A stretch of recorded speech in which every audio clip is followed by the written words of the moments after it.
Hey guys what's up. तो ये video मैं बहुत टाइम से सोच रहा था बनाने को, पर कभी आई गेस शुरू नहीं कर पाया। तो आज फाइनली मेरे पास एक फ्री दिन था, तो मैं सोचा कि मैं इसको शुरू कर लेता हूँ। तो मैं बात करता हूँ आज अपने M1 Pro 16, जो मैंने तकरीबन 1.5 साल पहले लिया था। मैंने जनवरी 2022 में लिया था। अब जून 2023 हो गया है। एज़ यू गाइज नो, ये काफ़ी महंगी मशीन है इसका, क्योंकि मैंने 1 TB वर्जन लिया था। तो इसका प्राइस 2.6 कुछ का हो गया था। तो कॉर्पोरेट डिस्काउंट के साथ मेरे को 2.32 का मिल गया था। काफ़ी महंगा लैपटॉप है। मैंने कभी भी एक लैपटॉप पे इतने खर्च नहीं किए हैं। तो कैसा रहा है मेरा एक्सपीरियंस 1.5 साल में, मैं आपको वो बताता हूँ। और फर्स्ट ऑफ ऑल, क्यों मैंने ये लैपटॉप लिया, इतनी महंगी इन्वेस्टमेंट मैंने क्यों ली। मैकबुक M1 एयर और M2 एयर, ये भी मतलब काफ़ी अच्छी अच्छी मशीन्स है। एक तो मैं इस पॉइंट पे ही था कि मेरे को मैकबुक ही लेना है, क्योंकि इससे पहले मेरे पास मैकबुक एयर था। 2013 में मैंने लिया था। मैंने उसको 8 साल यूज़ किया है बिना किसी इश्यूज़ के। मतलब एक बारी भी मेरे को कोई भी इशू नहीं आया है। लेकिन हाँ, 7th और 8th ईयर में उसकी बैटरी बहुत वीक हो गई थी, तो मेरे को चार्जर के साथ ही रहना पड़ रहा था। पर उस लैपटॉप ने मेरा इतना साथ दिया है, मेरे 8 साल मेरे सारे काम वो लैपटॉप करता था। हाँ, उसमें मैं ऐसा गेमिंग या कुछ नहीं करता था। एंड सिंस आपको दिख रहा है मेरा सिस्टम, मैं काफ़ी पीसी गेमिंग में काफ़ी इनटू हूँ। मैं वो लैपटॉप गेमिंग के लिए यूज़ नहीं करता था, in a way which is a good thing. कि एक वो मेरे लिए उसमें कुछ डिस्ट्रैक्शन नहीं होता था। पर मैंने उसमें इतना काम निकाला है, और 8 साल यूज़ करने के बाद भी मैंने उसको OLX पे भेजा है 25,000 रुपये का। मैंने वो US से ख़रीदा था 66,000 रुपीज़ का।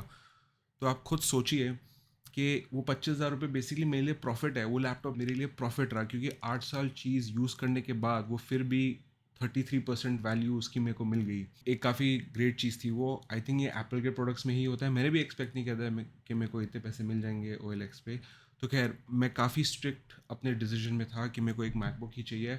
जब मैंने M1 प्रोज देखे, मेरे को इसकी प्रोसेसिंग का इतनी ज़्यादा ज़रूरत नहीं है, क्योंकि मैं इतनी हैवी वीडियो एडिटिंग और हैवी फ़ोटो एडिटिंग और वर्चुअल मशीन्स और ये सब चीज़ें करता नहीं हूँ। बेसिक वीडियो एडिटिंग मैं करता हूँ डेफिनेटली, थोड़ी बहुत गेमिंग भी करता हूँ। ये मेरे लिए डोटा 2 काफ़ी अच्छा चला लेता है। डोटा 2 मैं बहुत खेलता हूँ, तो डोटा 2 मेरे को अबव 60 FPS 80-90 FPS पे मेरे को गेम मेरे लिए चल जाती है। और मैं काफ़ी इस पर डोटा 2 भी खेल चुका हूँ। That's the only game I played on this. तो मेरे को और किसी गेम्स का ज़्यादा पता नहीं है।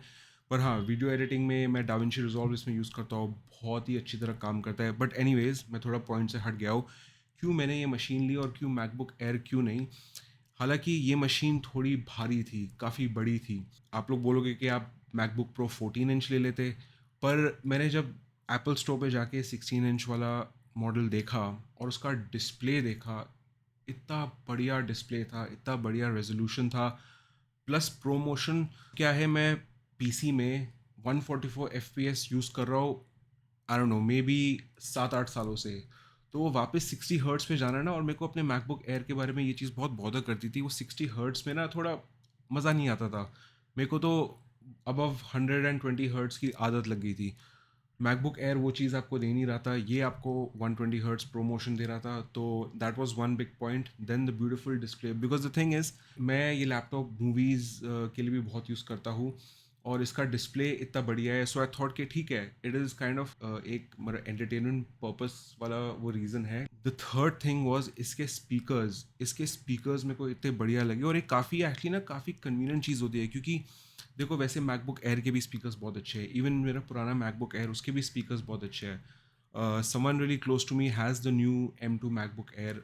The speakers are really good, बहुत अच्छे स्पीकर्स है। लेकिन जो डेप्थ और जो डेफिनेशन और जो लो एंड मैकबुक प्रो 16 के स्पीकर्स में है, वो इवन मैकबुक प्रो 14 वाले स्पीकर्स में ही है। हालांकि मैकबुक प्रो 14 के भी स्पीकर्स बहुत अच्छे हैं, but I think MacBook pro 16 के सबसे बेस्ट स्पीकर्स है इन ऑल लैपटॉप्स। और मैं बहुत सारे लैपटॉप्स टेस्ट करता हूँ, ऐसे ऐसे लैपटॉप्स जो 3-3 4-4 लाख रुपए के भी होते हैं। लेकिन विंडोज़ में आपको पता ही होगा, ऐसे स्पीकर्स आपको मिलते नहीं है। एप्पल ही आपको इतने बढ़िया स्पीकर्स देता है। तो इसलिए मैंने मैकबुक प्रो 16 लिया, क्योंकि मेरे लिए एक मीडिया कंज्यूम करने के लिए और फिर काम करने के लिए। हालांकि मैंने जैसे बोला था, मेरा काम इतना हाई एंड होता नहीं है, इतनी ज़्यादा मेरे को वर्चुअल मशीन्स और प्रोग्रामिंग और ये सब नहीं करनी होती। पर हाँ, मैं डेफिनेटली वीडियो एडिटिंग करता हूँ, डेफिनेटली इमेज एडिटिंग करता हूँ। बहुत सारे मेरे एप्लीकेशंस खुले रहते हैं। एक्चुअली वो सब भी आपका M1 प्रोसेसर जो और M1 और M2 प्रोसेसर जो मैकबुक एयर में आते हैं वो भी संभाल सकता है, कोई भी दिक्कत नहीं होती है, पर इसमें ऑब्वियसली बेटर संभलता है। ये लैपटॉप मेरे लिए कभी भी स्लो नहीं हुआ है, और पता है इस लैपटॉप का कभी भी फ़ैन भी ऑन नहीं हुआ है, तो ये चीज़ एक बहुत हैरान वाली चीज़ है कि इतना साइलेंट चलता है, बिल्कुल भी आवाज़ नहीं करता है। तो इसका यूज़ करने का मज़ा अलग ही है। अभी-अभी मेरे को रिव्यू के लिए सैमसंग गैलेक्सी बुक प्रो जो लेटेस्ट वर्ज़न है वो आया है। देखो मेरे को उसका उसका पूरा नाम भी नहीं पता है। वो इतना लाइट वेट है, मेरे को इतना उसको कैरी ऑन करने में मेरे को ये लग रहा है यार कि काश मेरे पास एक लाइट वेट लैपटॉप होता, क्योंकि उसको कैरी करने में इतना मज़ा आता है। तो उस सेंस में ये लैपटॉप थोड़ा भारी है। Yes, definitely if you going to work every day and you carrying this laptop, काफ़ी हैवी है, अबव 2 केजीज़ है, इसका साइज़ भी काफ़ी बड़ा है। तो वो चीज़ डेफ़िनेटली मैं मिस करता हूँ, but that's the only thing. Otherwise मैं इस लैपटॉप से काफ़ी खुश हूँ, और इवन 1.5 साल के बाद ये लैपटॉप काफ़ी परफॉर्मेंस वाइज बहुत सुपर चल रहा है। और एंड आई एम श्योर मैंने एक्चुअली इतनी ज़्यादा इन्वेस्टमेंट इसलिए की थी क्योंकि मैं एक चीज़ को लंबा चलाना चाहता हूँ। मैं वैसा नहीं हूँ कि हर 2-2 साल में लैपटॉप चेंज कर रहा हूँ। मैं अपनी मशीन्स को मेंटेन करता हूँ और उनको लंबा चलाता हूँ। और मैं तो चाहता हूँ कि मैं इसको एटलीस्ट, जैसे मैंने अपना प्रीवियस लैपटॉप 8 साल के लिए चलाया था, खैर वो तो बहुत ज़्यादा ही एक्स्ट्रॉर्डिनरीली लंबा था। इसको मैं even if I take out 5-6 साल, 5-6 years with this, I will be very very happy. I wish I can take it out more than that. I think this laptop will serve me well. Some things that could have been better on this laptop is इसकी battery life. सो अगर मैं Windows के laptops के साथ compare करूँ, Windows के जो high and laptops है जिसमें i7 i9 चिप्स आते हैं, उससे डेफिनेटली बेटर ही है। बट मैकबुक एयर से मैं कंपेयर करूँ, MacBook M1 and M2 air से, तब इसकी बैटरी लाइफ ऑब्वियसली उनकी तरह 15-18-20 घंटे तो नहीं है, लेकिन फिर भी इसकी बैटरी लाइफ इतनी है मैं चार्जर अपना ऑफिस कभी भी नहीं लेके जाता हूँ। मैं कभी बाहर निकलता हूँ दिन के लिए, मेरी मीटिंग्स अलग अलग जगहों पे होती है, मैं चार्जर कभी भी कैरी नहीं करता हूँ। मैं आराम से इसको यूज़ करके मस्त सब कुछ करके वापस शाम को घर आता हूँ, और मेरी बैटरी लाइफ फिर भी 40-50% होती है, या कभी कभी 30 तक भी पहुँच जाती है। पर मेरा एक दिन ये लैपटॉप आराम से निकाल लेता है, क्योंकि ये 16 इंच वाला लैपटॉप है। तो इसमें आपको 140 वॉट्स वाला बड़ा चार्जर मिलता है, और चार्जिंग स्पीड भी बहुत अच्छी है उसकी, काफ़ी फास्ट चार्ज कर लेता है। नेक्स्ट इसका बहुत अच्छा पॉइंट, जो काफ़ी लोग ऑनलाइन, काफ़ी लोगों ने बात नहीं की, मैंने वैसे खरीदने से पहले बहुत सारे रिव्यूज़ देखे थे क्योंकि इन्वेस्टमेंट ही इतनी बड़ी थी। एक चीज़ जो रिव्यूज़ ने मेंशन नहीं किया है कि डिवाइसेस को, जैसे मैं आईफोन यूज़ करता हूँ और मेरे पास सैमसंग गैलेक्सी S23 भी है, ये उनको इतनी फास्ट चार्ज करता है। अगर आप प्रॉपर ओरिजिनल केबल यूज़ करो तो ये मशीन आपकी डिवाइसेस को बहुत बढ़िया से चार्ज करता है। तो मेरे पास आईफोन 12 मिनी में, अगर मैं 100% से चार्ज करता हूँ आईफोन 12 को 0% से, इसकी बैटरी लाइफ सिर्फ 13-14% ही जाती है, और तुरंत चार्ज करता है। मतलब एक फास्ट चार्जर आपका फ़ोन कुछ चार्ज करेगा, उतना ही फास्ट ये चार्ज कर लेता है। और बहुत बारी जैसे मेरे वर्क स्पेस पे, अगर मैं अपनी टीम के साथ कहीं मीटिंग के लिए गया हूँ, लोगों के फ़ोन में बैटरी कम है, तो वो बस मेरे लैपटॉप से कनेक्ट कर लेते हैं और अपने फ़ोन में 15-20 मिनट में 20-25-30% अपने फ़ोन की बैटरी को चार्ज कर लेते हैं। तो ये चीज़ भी इसमें बहुत सही है। बाकी ऑब्वियसली इसमें वो सब बेनिफिट्स हैं एप्पल के जो विंडोज़ में नहीं होते हैं। एक तो किसी भी विंडोज़ लैपटॉप में इतना अच्छा आपको टच पैड नहीं मिलेगा। इनफैक्ट मैं वही, मैंने अभी जो मेंशन किया था, मेरे को सारे टॉप लैपटॉप्स मैं रिव्यू कर चुका हूँ। जो टच पैड, मैकबुक के टच पैड यूज़ करने में मज़ा आता है, आपको और किसी में मज़ा नहीं आएगा। उसका जो फोर्स फीडबैक है, उसके जो जेस्चर्स है, इतने स्मूथ चलते हैं। सो एक चीज़ मैं आपको बताता हूँ, मैंने अभी लेटेस्ट एक लैपटॉप रिव्यू किया था, उसमें top of the line Ryzen processor था। और जब भी विंडोज़ में आप वो 3 फिंगर स्वाइप अप करते हो और सारे विंडोज़ खुल जाते हैं, हमेशा एक स्टटर आता है, चाहे जैसा भी आपका जीपीयू हो, चाहे जैसा भी आपका सीपीयू हो।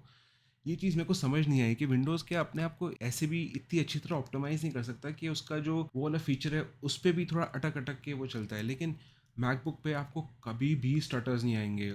और एंड द अदर थिंग, मैं इसको कभी शट डाउन करता नहीं हूँ, मैं सीधा इसको, जैसे भी मेरा काम हो गया, मैं स्क्रीन को बंद करता हूँ, और से अगर 60% बैटरी पे मैंने स्क्रीन को बंद कर दिया और मैंने अगले दिन लैपटॉप खोला, बैटरी 60% ही रहती है।